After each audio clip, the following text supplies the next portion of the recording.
যদি সেদিন রাতে শাপলার স্টেজে হজরত শেষ পর্যন্ত অবস্থান না করতেন, তাহলে আজকে আমরা শাপলার কথা বলার মতো মুখ আমাদের হয়তো থাকতো না। হজরত সেখানে অজু করে স্টেজে উঠেছেন। হজরত চাইলে পারতেন, বারবার খবর এসেছে যে আপনি স্টেজ থেকে নেমে আসেন, গোলাগুলি হবে, দেখতেছেন লাইট বন্ধ হয়ে গিয়েছে, গোলাগুলি হচ্ছে, কিন্তু তারপরে স্টেজ থেকে নামেন নাই। বলছেন যে এরা সবাই তো রাসূলের মহব্বতে এখানে এসেছে, দুনিয়ার কোনো উদ্দেশ্যের জন্য এই শাপলা চত্বরে এই মানুষগুলো আসে নাই, শুধু একমাত্র আল্লাহ রাসূলের ভালোবাসায় এসেছে। এই মানুষগুলোকে রেখে আমি একা কোথায় চলে যাব? এদেরকে কার কাছে রেখে যাব? যে সুস্থ মানুষটা হেঁটে হেঁটে স্টেজে এসেছে, তারপর থেকে আর কখনো হাঁটার সে তৌফিক হয় নাই। এত জুলুম, এত নির্যাতন স্টুডেন্টগুলো চালিয়েছে যে বর্ণনা করার মতো না। ডিবির কেশব চক্রবর্তী বারবার তখন বলেছে যে তোকে এমন ভাবে টর্চার করবো যে তুই আর দাঁড়াইতে পারবি না।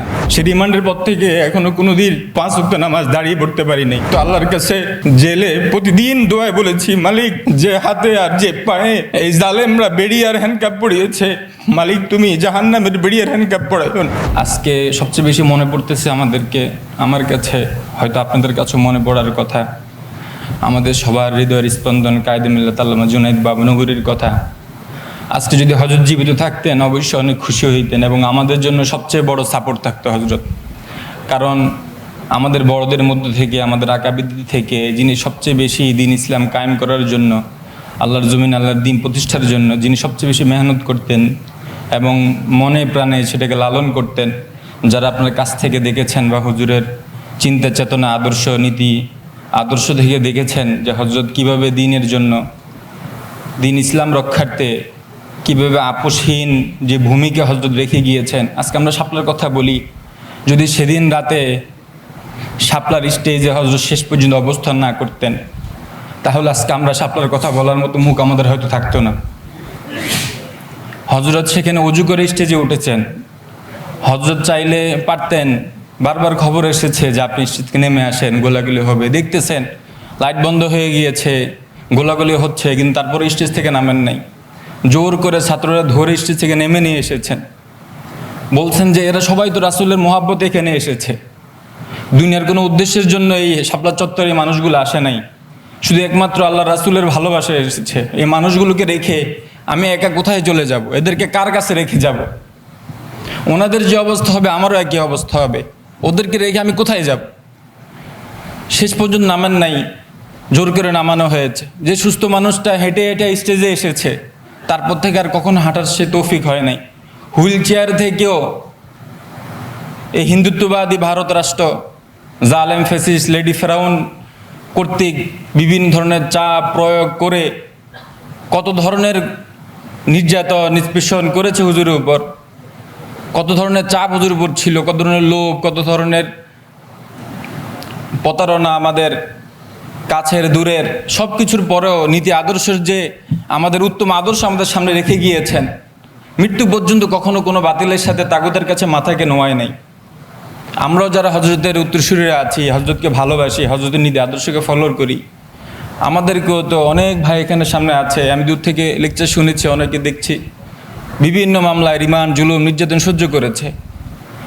আমার উপরও হেফাজতের মামলায় গ্রেপ্তার করেছে, 8টি মামলা দিয়েছে সন্ত্রাস দমন বিরোধী আইন, অর্থাৎ জঙ্গি মামলা।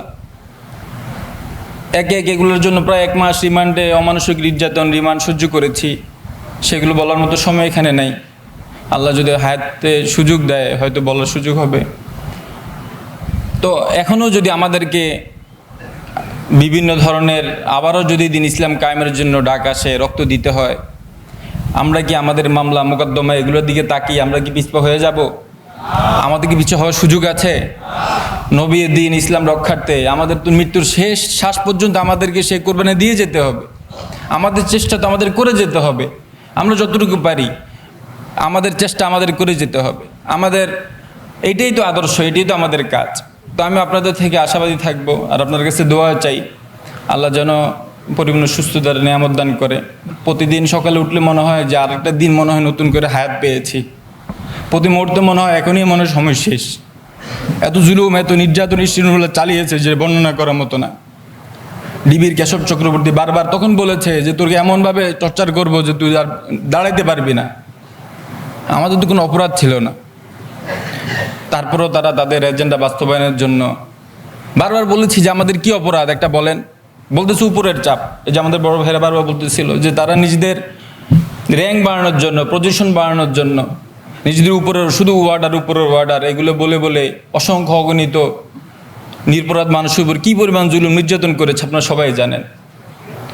তারা তাদের বিচার অবশ্যই দুনিয়া আখিরাতে পাবে। আল্লাহ তাআলা কখনো কোনো জালেমকে ছাড় দেন না। অবশ্যই আল্লাহ তাআলা তাদেরকে শাস্তি দিয়েছেন, আরও কঠিন শাস্তি দিবেন। কিন্তু আমরা যারা মাজলুম আছি আমাদের কোনো লস নাই। হয়তো আমরা শারীরিক অসুস্থ, মামলা মোকদ্দমা জর্জরিত, এই যুবক মানুষ আজকে বৃদ্ধ হয়ে গিয়েছি, হাঁটতে পারি না, চলতে পারি না। সে রিমান্ডের পর থেকে এখনও কোনো দিন 5 ওয়াক্ত নামাজ দাঁড়িয়ে পড়তে পারি নাই। খুব কষ্ট লাগে যখন দেখি আমার থেকে বৃদ্ধরা দাঁড়িয়ে নামাজ পড়ে আর আমি বসে বসে নামাজ পড়ি। খুব লজ্জা লাগে নিজের কাছে। এই যে কষ্টগুলো তারা আমাদের এই যৌবন জীবনটাকে রিমান্ডে টর্চার করে শেষ করে দিয়েছে, এটার বিচার হয়তো দুনিয়াতে কখনো পাবো না।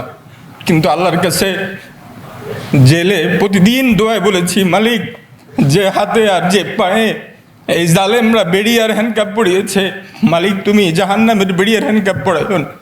অন্তত এটা বলার আল্লাহ তৌফিক দিয়েছেন এবং দিলে বিশ্বাস হয়েছে যে অবশ্যই আল্লাহ তাআলা জালেমের জেলখানার এই জুলুম অত্যাচারের কারণে অবশ্যই আল্লাহ তাআলা কখনো দুজকের হ্যান্ডকাপ আর বেড়ি পড়াবে না।